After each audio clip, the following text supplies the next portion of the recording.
नमस्कार, घरबाट पावर न्यूजमा स्वागत छ। नेपाल भारत बीच यति बेला नक्सा युद्ध चलिरहेको छ। यो युद्धका आगामी परिणामहरू के हुन्छन् त्यो हेर्दै जाउँला, तर प्रारम्भिक रुझान हेर्दा भारत पक्ष असभ्य र अशान्त मनोदशाको शिकार देखिएको छ। त्यसकै सङ्क्रमणले नेपालमा पनि अतिवादले टाउको उठाउने सम्भावना बढेको छ। सत्य, तथ्य र आत्मविश्वासको जहाँ अभाव हुन्छ त्यहाँ झुट स्थापित गर्न डर, धम्की, धोकाधडी र कुतर्कको सहारा लिने प्रयास हुन्छ।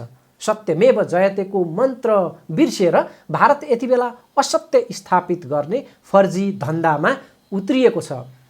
भूगोल, सैन्य बल, जनसङ्ख्या, अर्थतन्त्र अनेक हिसाबले नेपाल भारतभन्दा निकै सानो भए पनि नेपालले यो नक्सा युद्धमा सभ्य, शान्त, परिपक्व र विवेकशील भएर प्रस्तुत हुँदा हामीले हार्नुपर्ने कुनै कारण छैन। नेपाली जनभावना भड्काउने, देश अशान्त पार्ने, आपसमा फुटाउने र त्यसमै खेल्ने र आफ्नो स्वार्थ सिद्ध गर्ने भारतको रवैया हो। नेपालका शासक, नेता, कर्मचारी, सुरक्षा अङ्ग, बुद्धिजीवीदेखि मिडियालाई समेत प्रभावमा पारेर नेपालमा भारतले आफ्ना स्वार्थ पुरा गर्ने नीति लिन्छ र यो नीतिमा अरू देशहरूभन्दा भारत निकै अभ्यस्त पनि छ। अबका दिनमा पनि भारतीय सत्ताले नेपालमा अशान्ति पैदा गर्न, आपसमा फुटाउन र प्रलोभनमा पार्न पुरै ताकत लगाउने पक्का छ। शान्त, परिपक्व, तथ्यपरक र विवेकी भएर नै यो लडाईँमा हामी भारतमाथि हावी हुन सक्छौँ। त्यसका आधार प्रमाणबारे आजको कार्यक्रममा बेग्लै चर्चा एकछिनमा गर्नेछु। भारतको वर्तमान सत्ता र त्यसलाई परिक्रमा लगाएर चल्ने ब्युरोक्रेसी र त्यहाँको पत्रकारिताको ठुलो हिस्साको पहिचान नै भइसकेको छ क्षुद्रता, आक्रोश, दम्भ र कोकोहोलो। चीन र पाकिस्तानमाथि सदाबहार मच्चिने कोकोहोलो यति बेला नेपाल मामलामा पनि सरेको छ। उनीहरू यो हल्लाखोरको आदतबाट माथि उठ्न सक्ने अवस्था तत्काल सम्भावना त्यस्तो देखिँदैन।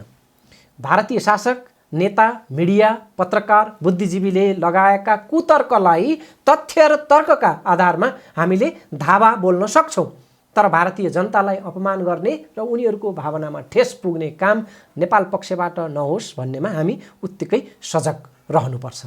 शासकहरूसँगको रिस जनतासँग पोख्नु मूर्खता हुनेछ, हामी त्यसो नगरौँ। सत्ता र शासकले जनतालाई भ्रममा पारेर आफू अनुकूलका झुटा विवरणको भरमा जनमत आफ्नो पक्षमा लिने चेष्टा गर्छन्। सत्य, तथ्य, प्रमाण र तर्कले त्यो भ्रम हामीले चिर्न सकिन्छ। भारतीय जनताले असत्यलाई साथ दिने छैनन् भन्ने आशा र विश्वास राखौँ। यस्ता मामलाहरूमा भड्काव र अतिवाद र उग्र राष्ट्रवादको शिकार हुने जोखिम पनि आउन सक्छ। यस्तो बेलामा यो सन्दर्भमा यी तीनवटा तस्बिरलाई हेरौँ। नेपाल, भारत र पाकिस्तानमा देखिएको उग्र राष्ट्रवादको नमुना हुन् यी तीनवटा तस्बिर।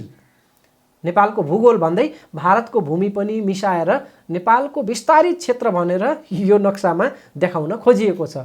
उता भारत र पाकिस्तान दुवै देशका उग्र राष्ट्रवादीहरूले एकअर्काको देशको सिमाना नै सखाप पारेर आफ्नो देशको झन्डा अङ्कित गरेर मनलाग्दो नक्सा बनाउँदै आत्मरति पोख्ने क्रम त्यहाँ सदाबार चलिरहन्छ। यस्ता उद्दण्ड र भड्काववादी जत्था जुनसुकै देशमा पनि हुन्छन्। कहिलेकाहीँ यस्तै जत्थाले जनभावना प्रभावित पार्ने, गलत सन्देश प्रवाह गर्ने र द्वन्द्व र कलह बढाउने काम गर्छन्। अहिले नेपाल भारत विवादलाई लिएर खास गरी सामाजिक सञ्जालमा आएका उग्र विचार, उत्तेजक हरकतहरू र मनगढन्ते विवरणबाट आफूलाई बचाउनु होला दर्शकवृन्द। यस्तो बेलामा सस्तो लोकप्रियताको लागि लहैमा लागेर भड्किलो प्रतिक्रिया दिने काम नेतादेखि आम नागरिकहरूबाट पनि हुन्छ। तपाईँ, हामी र देशलाई त्यस्ता प्रतिक्रियाले फाइदा होइन, उल्टै बेफाइदा हुनेछ।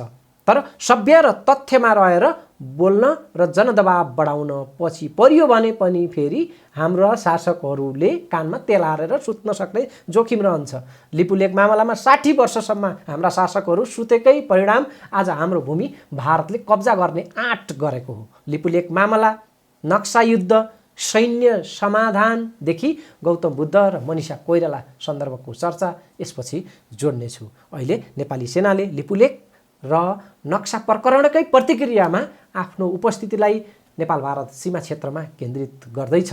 सशस्त्र प्रहरीको पनि सीमा क्षेत्रतर्फको मुभ अहिले बढिसकेको छ भने सेना पनि चलायमान हुँदै गएको सङ्केत यो रिपोर्टमा उल्लेख छ। यो सेनाको आजको विज्ञप्ति हेरौँ। नेपाली सेनाद्वारा जारी विज्ञप्तिमा लेखिएको छ, दार्चुला जिल्लाको घाँटी बगर इलाकामा नेपाली सेना तैनाथी। नेपाल सरकारको मन्त्री परिषदबाट मिति 2077 वैशाख 14 गते भएको निर्णय बमोजिम महाकाली करिडोर दार्चुला टिङ्कर सडक योजना अन्तर्गत उत्तरीतर्फ रहेको 87 किलोमिटर सडक खण्ड नेपाली सेना मार्फत निर्माण गराउने निर्णय भएको। सो सडक खण्ड अन्तर्गत पर्ने दार्चुला जिल्लाको ब्यास गाउँपालिका वडा नम्बर 2 स्थित घाँटी बगर इलाकामा करिब 2 मिटर चौडाइको 450 मिटर गोरेटो घोडेटो बाटो निर्माण कार्यको लागि आवश्यक सुरक्षा तथा बन्दोबस्तीको निमित्त आज मिति 2077 जेठ 8 गतेको 11 बजे घाँटी बगर इलाका नजिकको थी भन्ने स्थानमा नेपाली सेनाको एक सेक्सन प्लस फौज तैनाथ भएको छ। साथै बाटो निर्माण कार्यको लागि दक्ष प्राविधिक जनशक्ति र थप सुरक्षा तथा बन्दोबस्तीको निमित्त आवश्यक नफ्रीको फौज उपकरण एवं अन्य सामग्रीहरू सहितको टोली 2077 जेठ 9 गते तैनाथ गर्ने योजना रहेको छ। चीन र भारतको सीमा नाका समेत पर्ने दार्चुला जिल्लाको ब्यास गाउँपालिका 1 मा पर्ने छाङ्ग्रु र टिङ्कर गाउँका करिब 182 घर परिवारको करिब 1200 जना स्थानीयलाई जिल्ला सदरमुकाम खलङ्गा आवत जावत गर्नको लागि ब्यास गाउँपालिका 2 मा पर्ने मौरी भिरमा ठुलो चट्टान र घाँटी बगर भन्ने स्थानमा पहिरो समेत रहेकाले आवत जावत गर्न समस्या भएको तथा स्थानीय बासिन्दाले हालसम्म भारततर्फ रहेको बाटो प्रयोग गर्दै आएको। तसर्थ घाँटी बगर र मौरीभिर इलाकामा पर्ने 450 मिटर सडक खण्ड अविलम्ब सुचारू गर्न दार्चुला जिल्ला सुरक्षा समितिबाट निर्णय भए बमोजिम सडक खण्ड निर्माणको लागि नेपाली सेनाको प्राविधिक जनशक्ति सहित सेमु प्लजको नफ्रीको फौज घाँटी बगर इलाकाको थी इलाकामा तैनाथ गर्ने योजना मुताबिक आज सो फौज तैनाथ भएको हो। सडक खण्ड सुचारू भए पश्चात स्थानीय बासिन्दाहरू नेपालकै भूमि प्रयोग गरी आवत जावत गर्न सक्नेछन्। नेपाल सरकारबाट प्राप्त कुनै पनि जिम्मेवारीहरूलाई पूर्ण प्रतिबद्धताका साथ सम्पन्न गर्दै आएको नेपाली सेनाले संविधानको मर्म र भावना अनुरूप नेपालको विकास निर्माणको क्षेत्रमा प्राप्त जिम्मेवारीलाई समेत उपलब्ध स्रोत साधन जनशक्ति र प्राविधिक विज्ञताको पूर्णतया प्रयोग गर्दै यथासम्भव छिटो सम्पन्न गर्नेतर्फ आवश्यक कारबाही तत्काल अघि बढाउने बेहोरा जानकारी गराइन्छ। अब नक्सा विवाद र बुद्ध मार्गको सन्दर्भ यहाँनिर जोडौँ, सान्दर्भिक हुनेछ। विश्वलाई थाहा छ, विश्व शान्तिका अग्रदूत गौतम बुद्ध नेपालमा जन्मिएका थिए। सत्य, शान्ति र विवेकको मार्गबाट बुद्धले विश्वलाई आफ्नो सामिप्यमा ल्याएको तथ्य र गौरवलाई हामीले यस्तो बेलामा नभुलौँ। पृथ्वीको आजसम्मको इतिहासमा जन्मेका सर्वश्रेष्ठ मनुष्यको नाम गौतम बुद्ध भनेर अंकित छ। त्यो पहिचान र त्यसले बोकेको आदर्शलाई नै हामीले हाम्रो ताकत र विश्वास बनाउनु पर्छ। बुद्धकै आदर्शको आलोकमा हामी विश्वका जुनसुकै देशसँग जुझ्ने ताकत जुटाउन सक्छौँ। प्रतिशोधको भावनाले सैन्य समाधान वा अन्य ध्वंसात्मक सोचबाट नेपाल मुक्त हुनुपर्छ। सेना, हतियार, प्रतिशोधलाई निर्णायक बनाउने सोच हाम्रो ताकत होइन, मूर्खता हुनेछ। हामीलाई भड्काएर सैन्य समाधान वा अशान्तिको बाटो रोज्न उक्साउने र बाध्य पार्नेहरू नेपालभित्रै र बाहिरबाट अवतरित हुन सक्छन्। त्यसको सङ्केतहरू पनि देखिएका छन् यति बेला।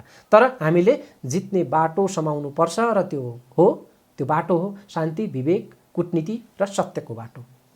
त्यसो त नेपालको खातामा कहिल्यै कसैको उपनिवेश स्वीकार नगरेको गौरव पनि छ। अङ्ग्रेजसँगको युद्धमा रणमैदानमा नेपालले थुप्रै गौरव गाथा कुदेको छ। इतिहासदेखि आजसम्म पनि वीर नेपाली, गोर्खाली वा अरू कुनै पनि नामले होस्, नेपालीहरू सुरवीर कहलिएका छन्। चाहे उच्च शिखर सगरमाथाको यात्रामा होस्, चाहे शान्ति सेनामा होस्, चाहे भारतकै पल्टनमा होस् वा भारतकै भूमिमा आयोजना हुने साना ठुला दङ्गलमा नै किन नहोस्, नेपाली बाहुबली र साहस एउटा गौरव गर्न लायक छ। तर समय अब तरबार, खुकुरी र बाहुबलीको युद्धकाल त्यो ताकाको अब रहेन। आणविक अस्त्रको समय भइसक्यो। क्षेप्रास्त्र प्रहारको होडमा छ विश्व। आधुनिक हतियार, ड्रोनदेखि रोबोट हमला हुँदै अब त बायोलोजिकल वारसम्मको यात्रामा विश्व अगाडि बढेको छ। बायोवार भन्दै कोरोनालाई नै तेस्रो विश्वयुद्ध भनेर पनि प्रचारित गरिएको छ। शक्ति राष्ट्रले चलाएको युद्धका रूपमा पनि कोरोनाको चर्चा चलिरहेको छ। आरोप प्रत्यारोप पनि चल्दैछ यही मामलामा। यद्यपि त्यो अहिलेसम्म प्रमाणित भने भइसकेको छैन। हतियारबद्ध विध्वंसात्मक एवं सैन्य बलमा होस् वा टेक्नोलोजी र बायोवार होस् वा अरू कुनै पनि आडमा विश्वले जतिसुकै शक्तिको आडम्बर देखाए पनि त्यसका अगाडि नेपाल जस्ता मुलुकका लागि कैयौँ गुणा ताकतवर शक्ति हो शान्ति र सत्य। शान्ति र सत्य सर्वकालिक सुपर पावर हुन्। त्यही सुपर पावरमा नेपालले विश्वास राख्नुपर्छ। शान्ति र सत्य नै नेपालको मौलिक ताकत हो। नेपालमा सरकार जुनसुकै वाद, दर्शन र सिद्धान्तको जगमा खडा भएको होस्, नेपालको पहिचान बुद्धको आदर्शमा भन्दा गौरवयोग्य अरू कुनै दर्शन वा वादमा आजसम्म स्थापित भइसकेको छैन। बुद्ध नेपालमा जन्मिए, साधना, तप, ज्ञान र देशाटनका लागि भारतमा रहे। नक्सा प्रकरणमा चर्चामा आएकी नेपाली छोरी बलिउड नायिका मनिषा कोइरालाले पनि भारतलाई कर्मथलो बनाइन्। उनी अहिले भारतीय मिडियाको तारो बनिरहेकी छन्।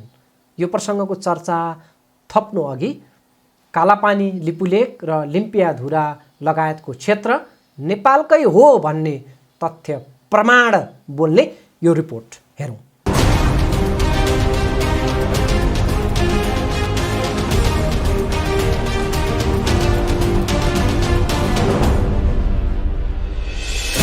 भारतीय सेना नेपाली भूभागमा बसेको विषयले हरेक नेपालीलाई खड्कदै आएको छ। हाम्रो भूमि किन मिचियो? नेपालको सार्वभौम सत्तालाई भारतले किन मान्दैन? यस्ता प्रश्न हरेक नेपालीको मनमा उठ्ने गरेको छ। वर्तमान केपी शर्मा ओली नेतृत्वको सरकारले आफ्नो अतिक्रमण भएको जमिन फिर्ता ल्याउन प्रयास थालेका छन्। नेपालले त्यसका प्रमाण र आधार समेत स्पष्ट गर्दै आएको छ।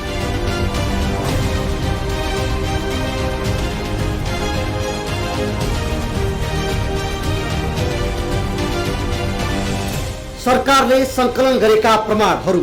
नेपाल र ब्रिटिस इन्डिया बीच सन् 1816 मार्चको सुगौली सन्धि, सन् 1816 डिसेम्बरमा भएको सुगौली सन्धिको पूरक सन्धि, सन् 1815 तत्कालीन इस्ट इन्डिया कम्पनीका गभर्नर जनरल लर्ड मोइराले ब्रिटिस सरकारको एउटा कमिटीलाई लेखेको गोप्य पत्र, विभिन्न चरणका 132 वटा नक्सा, जनताले तिरो बुझाएको रसिद, विक्रम सम्वत 2018 को जनगणना, विक्रम सम्वत 2015 को मतदाता नामावली, ऐतिहासिक दस्तावेज, नेपाल भारत बीच विभिन्न समयमा आदान प्रदान भएका कूटनीतिक नोटहरू, सन् 1816 मा नेपाल र ब्रिटिस इन्डिया बीच भएको सुगौली सन्धि, सुगौली सन्धिको 5औं बुँदामा नेपालका राजाहरूले काली नदीको पश्चिमका भूभाग दाबी नगर्ने उल्लेख छ। अर्थात् काली नदी महाकाली नै पश्चिमको सीमा मानिएको छ। कालापानी, लिपुलेक, लिम्पियाधुरा काली नदीबाट पूर्वी भूभागमा पर्ने भएकाले सो क्षेत्र नेपालकै भएको प्रमाण हो। सन् 1816 को पूरक सन्धि, नेपालका तर्फबाट गजराज मिश्र र चन्द्रशेखर उपाध्यायले इस्ट इन्डिया कम्पनीसँग गरेको सुगौली सन्धिको मूल दस्तावेजले पूर्वमा मेची र पश्चिममा काली नदी नेपालको सिमाना कायम गर्यो। त्यो सन्धिको नक्सामा राप्ती पूर्व कोशी नदीसम्मका तराईका भाग नेपालमा समेटिएको थिएन। त्यसलाई सच्याउन नेपालले आग्रह गर्दै आयो। सन् 1816 को डिसेम्बरमा अर्को सन्धि भयो। त्यसमा राप्ती पूर्व कोशीसम्मका तराईका भूभाग फिर्ता गर्न ब्रिटिस सरकार तयार बन्यो। त्यसमा नयाँ मुलुक भनी जङ्गबहादुरले फिर्ता पाएको बाँके, बर्दिया, कैलाली र कञ्चनपुरसम्मको भाग पनि जोडेर पूरक सन्धि गरियो। त्यसपछि हालको नेपाल कायम रह्यो। सन् 1815 मा तत्कालीन इस्ट इन्डिया कम्पनीका गभर्नर जनरल लर्ड मोइराले ब्रिटिश सरकारको एउटा कमिटीलाई लेखेको गोप्य पत्र, सन् 1815 मा तत्कालीन इस्ट इन्डिया कम्पनीका गभर्नर जनरल लर्ड मोइराले ब्रिटिस सरकारको एउटा कमिटीलाई लेखेको गोप्य पत्रमा काली नदीलाई उपनिवेशकालीन भारत र नेपालको सीमाका रूपमा स्वीकार गरेका थिए। कुमाऊ युद्धमा आफ्ना सैनिकले गोर्खाली फौजलाई हराएपछि लेखिएको उक्त पत्रमा स्पष्टसँग सीमा किटान गरिएको छ। त्यो बोहरा सहित उक्त पत्र लेखिएको झण्डै 10 महिनापछि नेपाल र इस्ट इन्डिया कम्पनी बीच सुगौली सन्धि भएको थियो। जसको 5औं बुँदामा नेपालका राजाहरूले काली नदी पश्चिमको भूभागलाई आफ्नो भनेर दाबी नगर्ने उल्लेख छ। सो गोप्य पत्र सहित अन्य नेपाल अंग्रेज युद्धका दस्तावेजहरू सन् 1824 मा प्रकाशित पेपर्स रेस्पेक्टिङ द नेपाल वार नामक पुस्तकमा संग्रह गरिएका छन्। 49 बुँदे उक्त पत्रको 37औं बुँदामा कुमाउँलाई आफूमा विलय गराउनलाई मूल्यवान उपलब्धि भन्दै काली नदीलाई सिमाना बनाइने उल्लेख छ। काली नदीको उद्गम स्थल नै लिम्पियाधुरा भएकाले त्यहाँसम्मको भूभाग नेपालकै हुने प्रशस्तै आधारहरू रहेका छन्। यी आधारलाई मानेर नेपालले भारतले अतिक्रमण गरेको भूभाग फिर्ता पाउन सक्छ। मनिषा कोइराला नेपालमा जन्मिएर भारतमा फुले फक्रेकी नेपाली छोरी हुन्। जसरी बुद्ध नेपालमा जन्मिएर साधना तप र ज्ञानका लागि कपिलवस्तु दरबार छाडेर देशाटनमा निस्किएका थिए। बुद्धलाई कसरी हुन्छ भजाउन भारतले गरेको प्रयासको एउटा नमुना उसले बनाएको नक्कली लुम्बिनीबाटै थाहा हुन्छ। भारतमा बुद्धकालीन थुप्रै प्रामाणिक अभिलेखहरू पनि छन्, त्यसलाई हामीले स्वीकार्नुपर्छ। तर बुद्धमाथिको सिङ्गो एकाधिकार र आधिपत्य जमाउने रवैया भारतले प्रकट गरेको छ। बुद्धको आदर्शलाई कुल्चेर बुद्धलाई नै आफ्नो कमाई खाने भाँडो बनाउन पनि पछि नपर्ने भारतीय चरित्रका अगाडि मनिषा कोइरालालाई गरिएको व्यवहारलाई अर्को त्यसकै उपक्रमको रूपमा हामीले मान्नुपर्छ।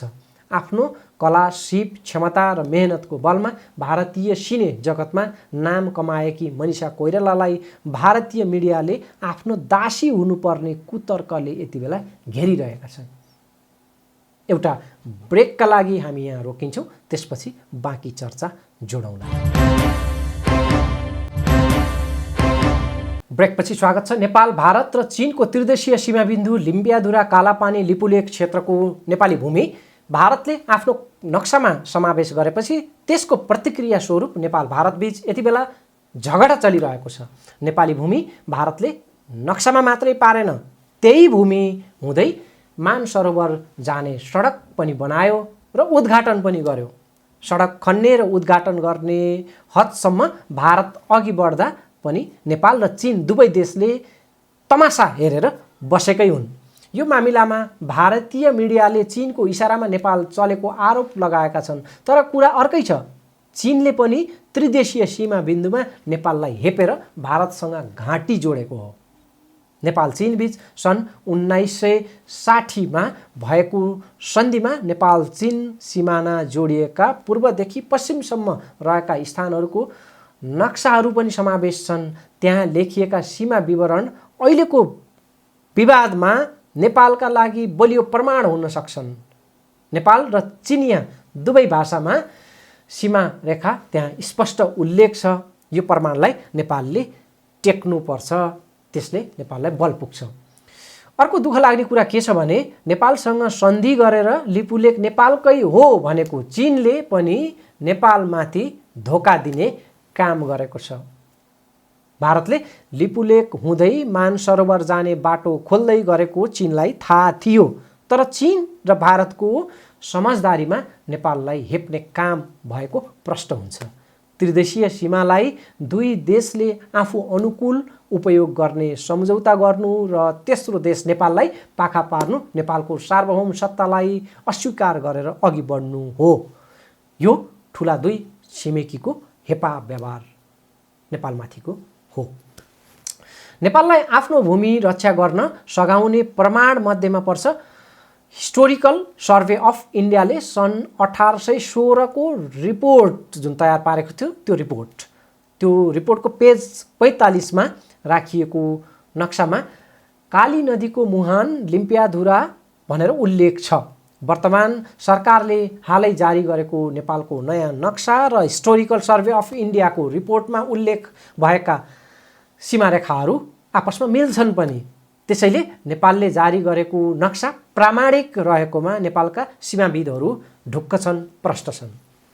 नेपाल भूमि हडप्न भारतको बदमाशी र खराब नियत झल्काउने थुप्रै तथ्यहरू पनि छन्। कतिसम्म भने सन् 1969 पछि भारतको कालापानीमा कृत्रिम नदी नै बनाएर नेपाल भूमि हडप्ने प्रपञ्च रचेको थियो। भारतले नदीको बहाव फेर्नेदेखि नक्कली खोला बनाउने र नेपालीलाई प्रवेश रोक्ने सम्मका हरकत भारतले गर्दै आएको थियो। भारतले जबरजस्ती हडपेको कालापानी लिपुलेक क्षेत्र 6 दशकसम्म नेपालको उपेक्षामा परेको साँचो हो।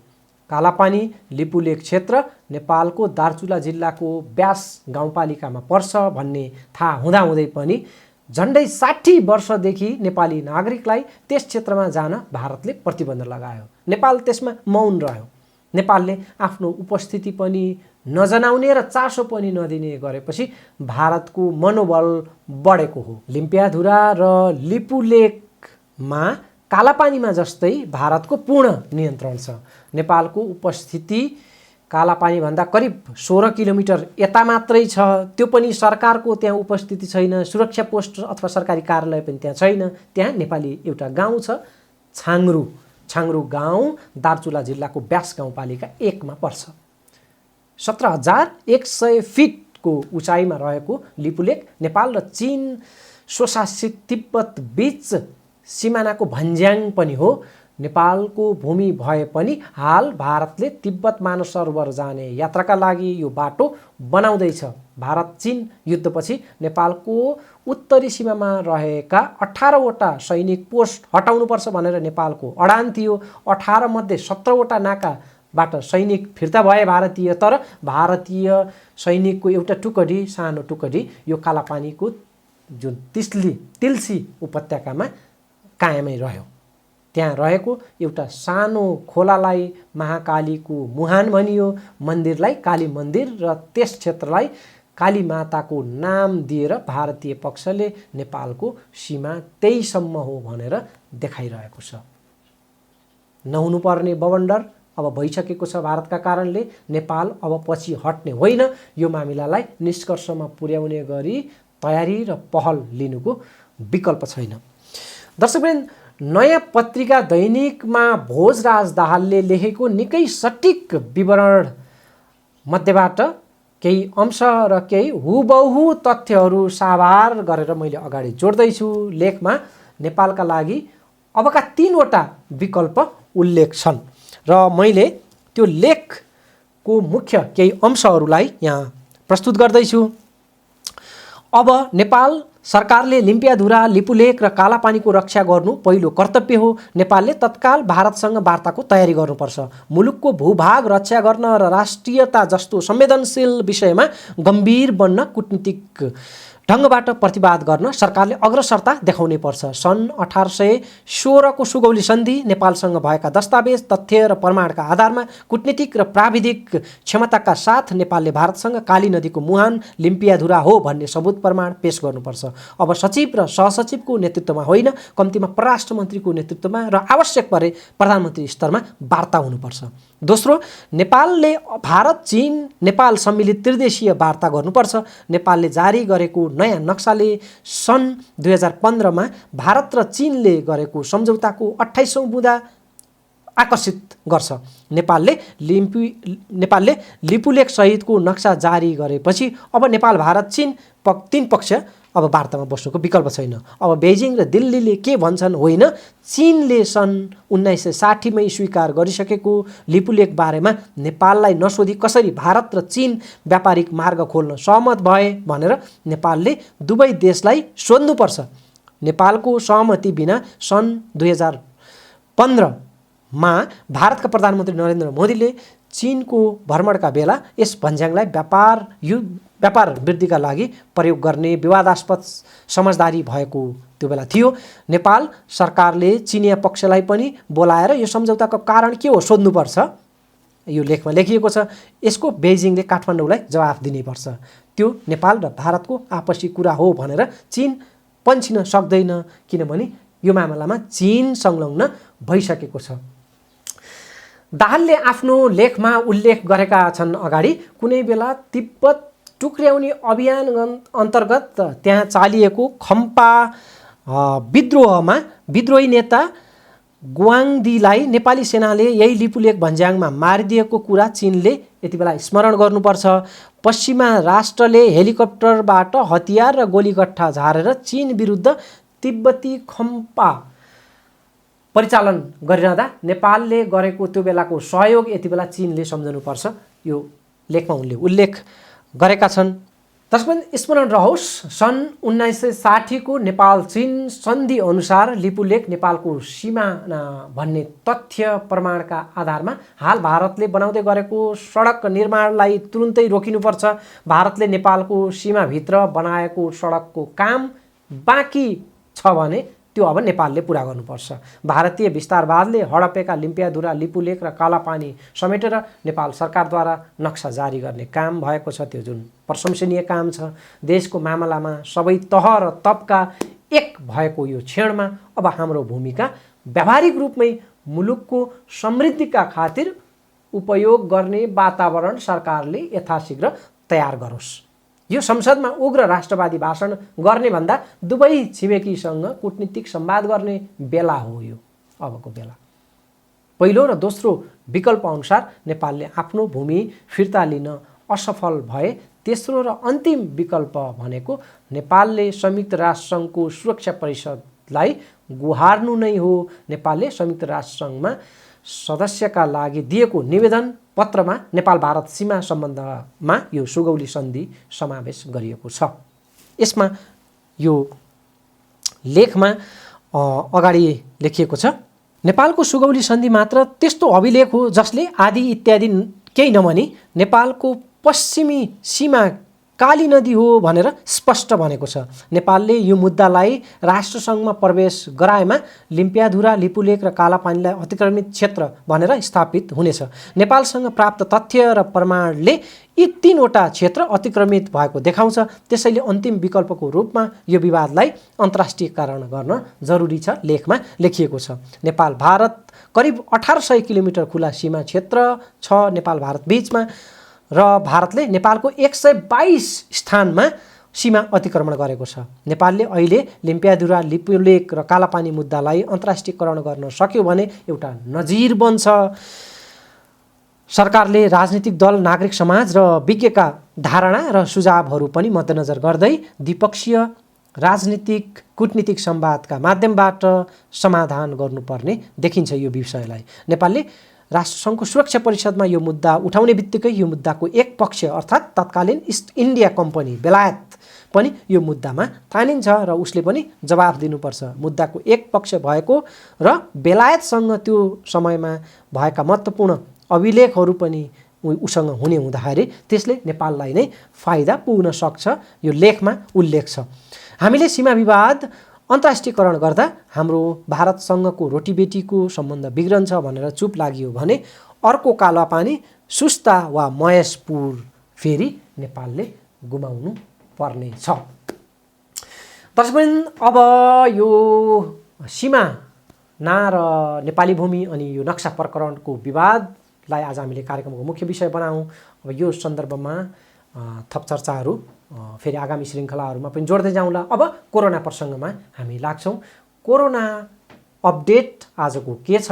500 भन्दा बढी नेपालमा सङ्क्रमित थपिएका छन्। पछिल्लो एक हप्ताको आँकडा निकै नेपालका लागि डरलाग्दो आँकडा छ। एकै दिनमा 50 को हाराहारीमा सङ्क्रमितहरू दिनदिनै थपिएका छन् र यो दर सङ्ख्या बढ्दो क्रममै छ, घट्दो क्रममा छैन। लकडाउन भने चलिरहेकै छ तर सङ्क्रमितहरू रोकिएका छैनन्, सङ्क्रमण फैलिने क्रम झन् बढेको छ र भारतीय सीमा क्षेत्रबाट अहिले नेपाल प्रवेश गर्ने आँकडा एकदमै डरलाग्दो छ। आँकडा मात्रै होइन, जुन हिसाबले नेपालीहरू चाहिँ भारतीय सीमा नागेर नेपाल प्रवेश गरिरहेका छन् त्यो व्यवस्था, उनीहरूको अस्तव्यस्त नेपाल प्रवेश, no quarantine, no health checkup, यो अर्को बिग प्रब्लम बनेर नेपालका गाउँ गाउँमा फैलिएको छ।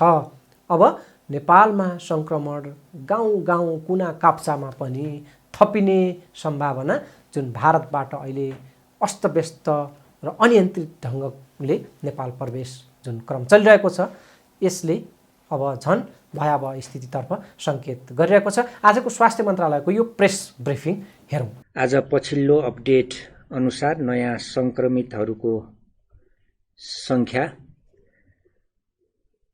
19 जना रहेको छ। सेती प्रादेशिक अस्पतालमा भएको प्रयोगशालामा कैलाली जिल्लाका 3 जना पुरुषहरू, 19 वर्षीय, 23 वर्षीय र 26 वर्षीय पुरुषहरू, उहाँहरू सबै सरस्वती मावि क्वारेन्टाइन जानकी गाउँपालिका कैलालीका हुनुहुन्छ। त्यसै गरी डडेलधुराका एकजना 28 वर्षीय पुरुष परशुराम 10 डडेलधुराका, उहाँ चाहिँ डडेलधुरा अस्पतालबाट उहाँको नमुना परीक्षणको लागि पठाइएको थियो।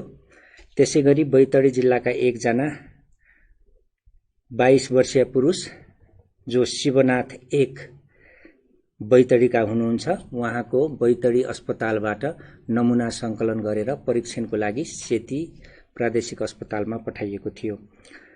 त्यसै गरी बाँकेका 14 जना जसको भेरी अस्पतालको प्रयोगशालामा परीक्षण भएको थियो, उहाँहरू 18 देखि 61 वर्ष उमेरका पुरुषहरू हुनुहुन्छ। उहाँहरू मध्ये एकजना 18 वर्षीय राप्ती सोनारी पालिकाका, त्यसै गरी नरैनापुरका बाँकी 13 जना हुनुहुन्छ। हामीलाई भर्खरै प्राप्त समाचार अनुसार रतुवामाई 2 का मोरङका 41 वर्षीय पुरुषको पनि पोजिटिभ आए पश्चात हालको कुल संक्रमितको संख्या 507 पुगेको छ, जसमध्ये पुरुषहरू 433 जना र महिलाहरू 74 जना हुनुहुन्छ। हवस् त, पावर न्युज आजका लागि सकिन्छ। अर्को पावर न्युजमा भेटौँला। नमस्कार।